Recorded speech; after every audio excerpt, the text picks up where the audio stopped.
Guys, what is up? My name is Kyle Valenzuela, the one true Kyle, if you will. So this is it. This is the first podcast. I'm here alone. Hopefully in the future I'll have more people, but this is a loner podcast for now. The idea behind this podcast is that I'm going to start doing more video footage and video content. I roll that out on Instagram, I roll that out on Facebook, and I roll that on YouTube. But as YouTube's kind of content policies change, and essentially they don't allow me to say shit that I want to say. So this is kind of like the antithesis of what you'll find. Not necessarily the antithesis, but it's kind of like, I guess, more closer to my personality, whereas stuff on YouTube will be edited and refined and, you know, general audience friendly, whereas this is going to be raw people. So yeah, the first episode is all about House of X and Powers of X. I have apprehended the leader of the mutant rebellion. No more mutants! All right, you egg-sucking piece of gutter trash. Scott! That is right. I am genuinely excited about this reboot of the X-Men. Now, I have been a longtime X-Men fan since I was a child, since I was a kid. And let's just be frank, the last 10 years was rough. It was rough for an X-Men fan. House of M was great. House of M was cool.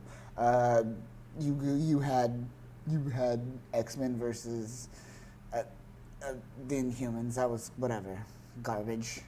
You had X-Men versus Avengers. That was fine. That was cool. That was whatever, you know.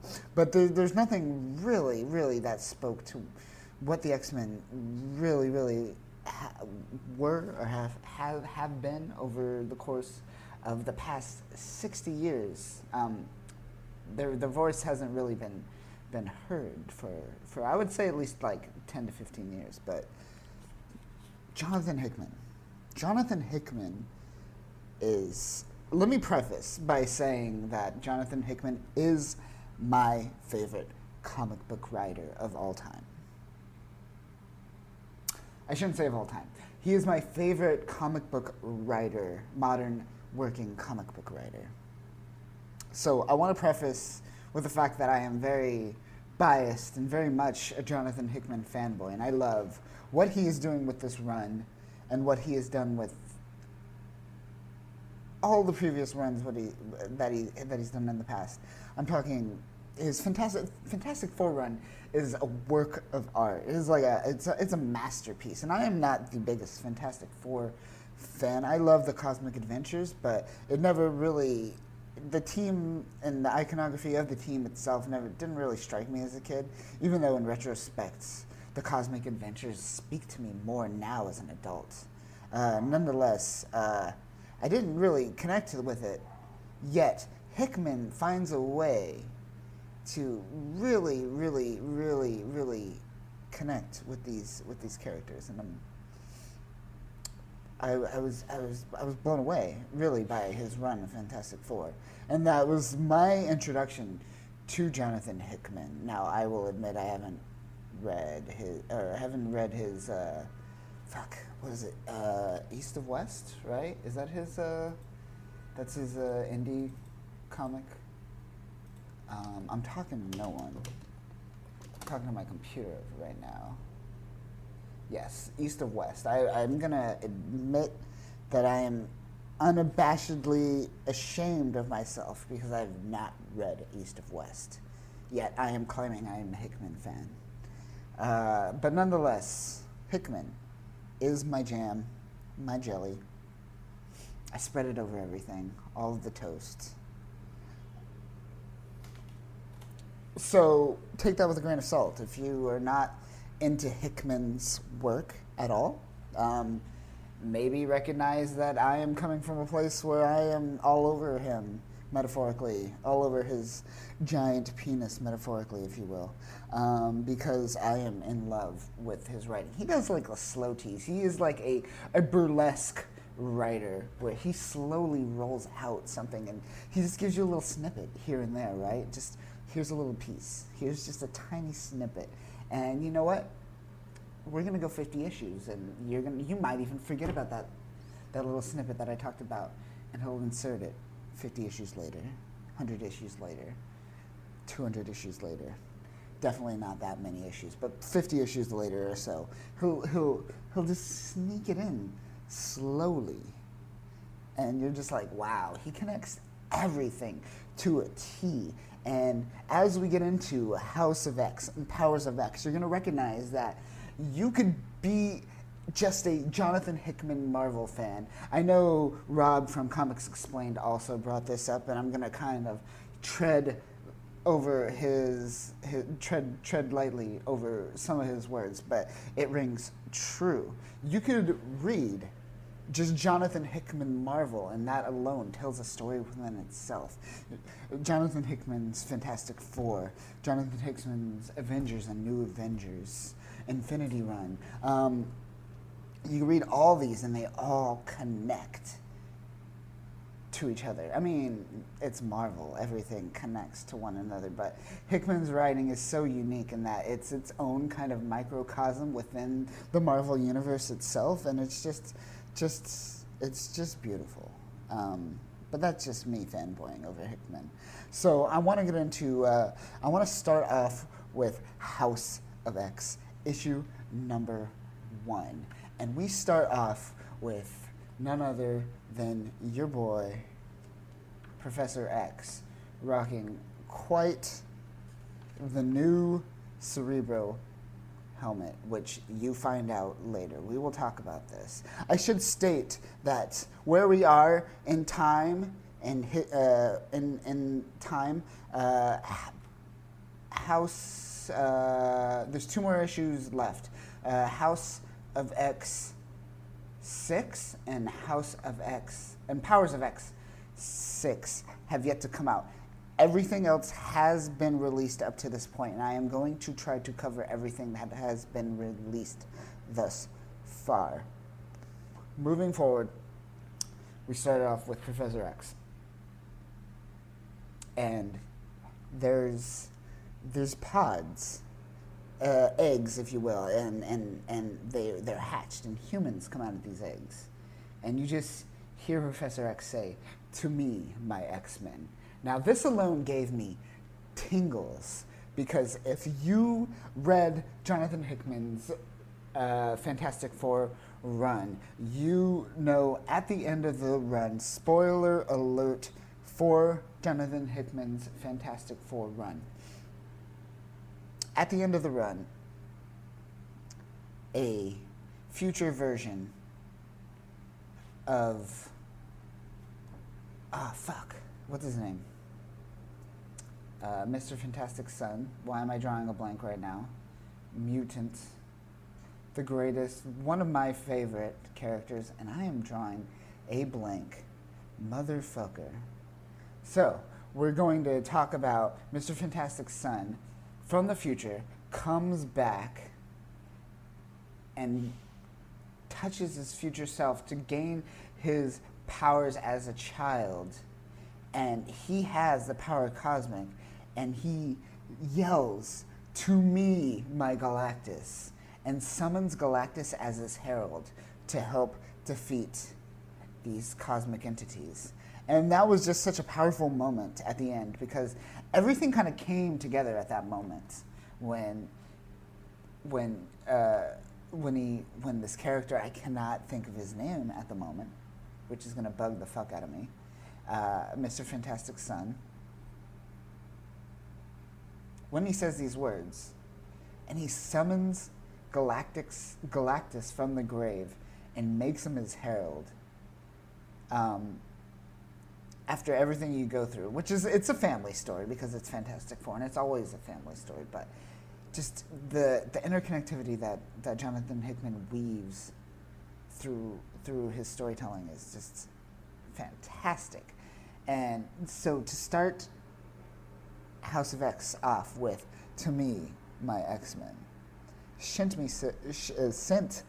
me shivers. And so we move forward, and essentially what's going on is X-Men are planting flowers, and these flowers come from the island of Krakoa. And if you know, Krakoa is a living island. And you see the X-Men just kind of going around. You see like months pass, right? 5 months pass, 4 months pass, 3 months pass, and they're just kind of planting flowers throughout the world.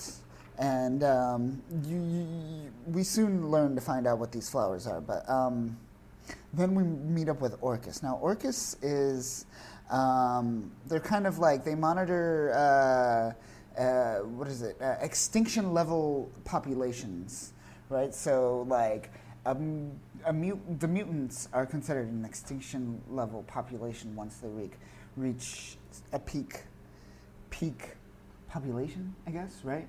So Orcus consists of, according to Hickman, and Hickman goes through each storyline and he writes details, because this is assuming that you are not a longtime X-Men reader, right? We are rebooting the X-Men. We got the rights back, right? From Fox. We're finally going to start telling good X-Men stories these days. So then Hickman goes into explaining the flowers of Krakoa, and there's differences between the humans and mutants. So for humans, he describes 3 types. Human drug L, which extends human life by 5 years. Number 2 is human drug I, which is a super antibiotic for humans. And number 3, which is human drug M, which cures diseases of the mind. This flower produces a drug that cures diseases of the mind in humans. It doesn't elaborate on that. And then he goes on to explain the flowers for mutants. And number 1 is gateways. It grows a portal. This flower grows a gateway, a pathway from where one is planted to its twin gateway on Krakoa. Number 2 is habitat. It creates a biome of sorts. It's a delivery mechanism. This flower produces a habitat. A habitat is a self-sustaining environment, a biome, if you will, that is part of the interconnected consciousness of Krakoa. And then number 3, no place. A tumor. This non-naturally occurring flower produces a habitat that exists outside the collective consciousness of Krakoa, a place within the island ecosystem that Krakoa doesn't know exists, a Krakoan tumor. So then we're kind of shown a little snippet of Jean Grey, and it shows one of these portals that we were discussing. So I imagine this portal that Jean Grey goes through is one of the things that the flower produces. And she goes to meet Professor X. And Professor X says, "Welcome home, Jean." And then we're kind of shown, we're transported to space where we see Galactus's head. And what's going on is it looks like we're seeing, or not, sorry, did I just say Galactus's head? A Sentinel's head, which is kind of in the center of this space station. And what we're going to find out later is that this is a mother mold or master mold, one of the two. And it is a station that produces other essentially self-producing Sentinel stations. So it's like a self-efficient station that could constantly reproduce more and more Sentinels. And it is considered one of the pivotal points, turning points in the kind of forthcoming apocalypse that we're also going to find out in the near future that I will discuss. So then we're met with Sabretooth and Mystique, and they have information, and they're met and captured by the Fantastic Four. And as the Fantastic Four capture Sabretooth, Cyclops appears. And fucking Franklin Richards, that's his name. I was thinking of his name earlier because we're going to talk about him a little bit right now. Franklin Richard, Mr. Fantastic's son,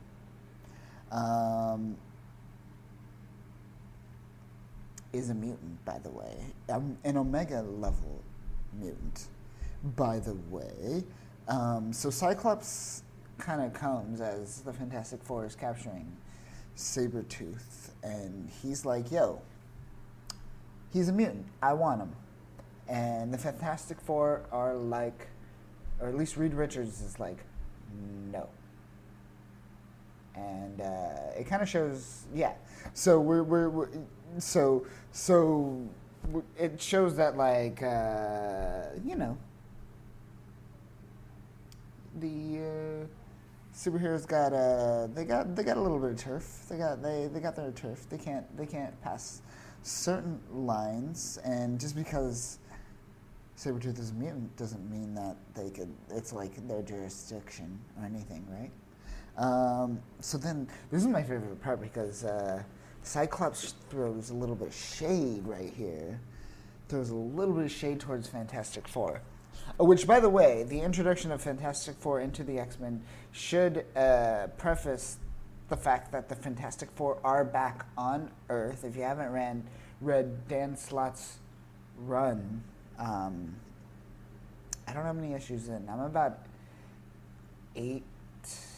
I'm about on 8 issues. I'm about on 8 issues, but I don't know where the run's off. I'm a little bit behind, but Dan Slott's run is currently going on. Fantastic Four are back, so that gives you an understanding of why the Fantastic Four are here.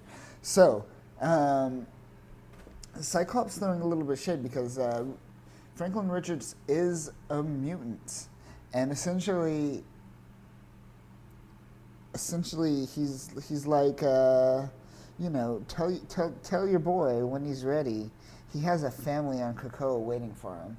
Like, just right in Reed Richards' face, showing him like he's a mutant by blood, and he needs to be with this family, not with your family. He knows that family is important to Reed Richards, and he kind of emphasized that in his tone and his prose and his speech.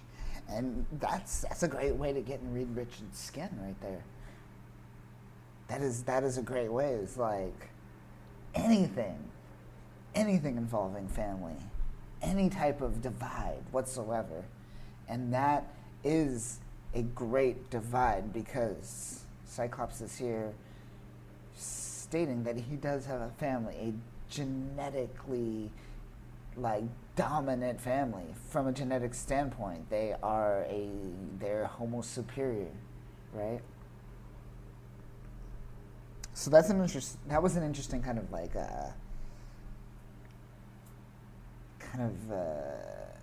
confrontation between the two, which I found kind of interesting.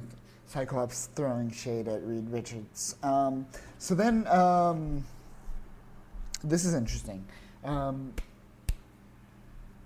Jonathan Hickman goes in to describe Omega levels and Omega level mutant, Omega level threats, Omega level people. All these things have been thrown around, and Hickman does a good job at kind of describing what exactly this means. So an Omega level mutant is an undefinable limit.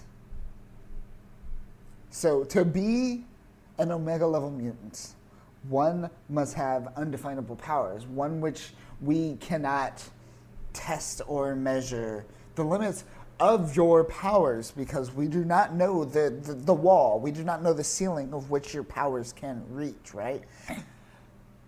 The Incredible Hulk, we do not know the limits of his powers because his powers grow from his anger. Magneto's powers have no known upper limits, as we know. He controls the very magnetic field around Earth, its self. I don't think his powers extend outside of Earth. Jean Grey is an level mega telepath, but not necessarily an omega level mutant. Now this is interesting because Iceman, Robert Drake, is an omega level mutant. Now you could say, why is Jean Grey not an omega level mutant, but Iceman an omega level mutant? All he does is make ice, right? You could say all he does is make ice. No, but they define it very kind of scientifically on the molecular level, is that literally Robert Drake has the ability to manipulate the reality of molecules around him to turn things into ice. So he could change matter and change the molecules around him. And that, in its essence, the ability to actually shape, change, and manipulate matter at the molecular level thus makes you an omega level mutant, because your powers manipulate reality on the molecular scale. Do you get that? Do you understand that? I think I said molecular at least 4 times right there, so I hope you understand that. So that's why you could say that Jean Grey certainly is an omega level telepath. She is one of the strongest telepaths out there. But she is not an omega level mutant, because she can't manipulate matter, space, and time. She can manipulate reality.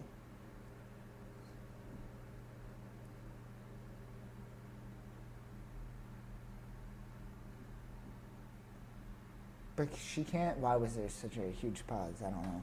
But she can, I guess she can, no, wait, because she's telekinetic as well, so she can manipulate things on a, well, no, fuck, I don't know.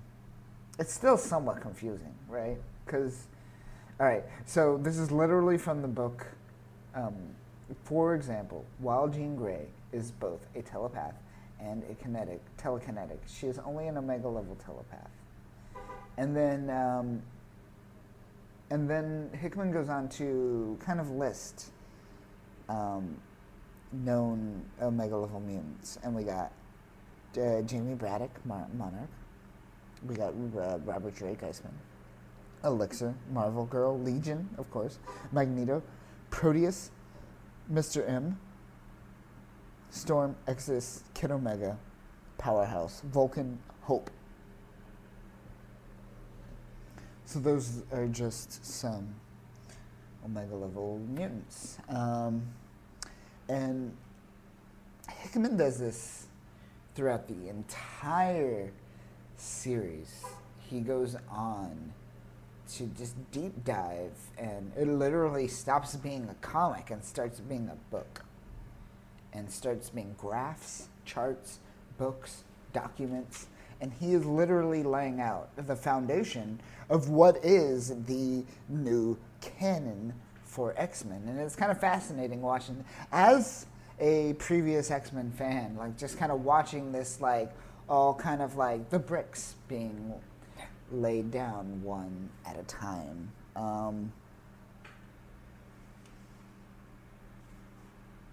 So Magneto shows up, and I think he's still talking to Orcus, right? And they're kind of being cocky. Like, they know that the mutant population is rising, and they know that it is a threat. But they're kind of cocky about it. They think they have some type of upper hand, and Magneto just, it's a great line. He goes, "You have new gods now." And he just takes all the guns and just disassembles them, lifts them up, and throws them away. And it's a great line. It's a great line. And that's how House of X issue 1 ends. And each issue ends on a quote, and this issue ends on the quote, "I have a new word for the lexicon of men, Krakoa, and in the future, when you speak it, make sure you do so softly, with proper difference, for we will be listening. Magneto." So that is issue number 1 of House of X. Hey, if you're hearing this, thanks. I appreciate you for listening to my ramblings, because I have no idea what I'm doing. I am just starting out. I'm figuring things out. So if you're actually using your ears and listening to my words right now, I appreciate you. I appreciate you. Be sure to like and subscribe if that's a thing for podcasts. I don't even know. I come from a YouTube, Instagram world, but yeah, do the things that require you to like things. Rate. You rate with stars, right? Okay, yeah, that's it. So rate with stars. Give me the stars that you think that this is deserving. If you think it's 5 stars, give it 5 stars. If you think it's 1, give it 1. I don't care. But I appreciate you for listening. Have a good day.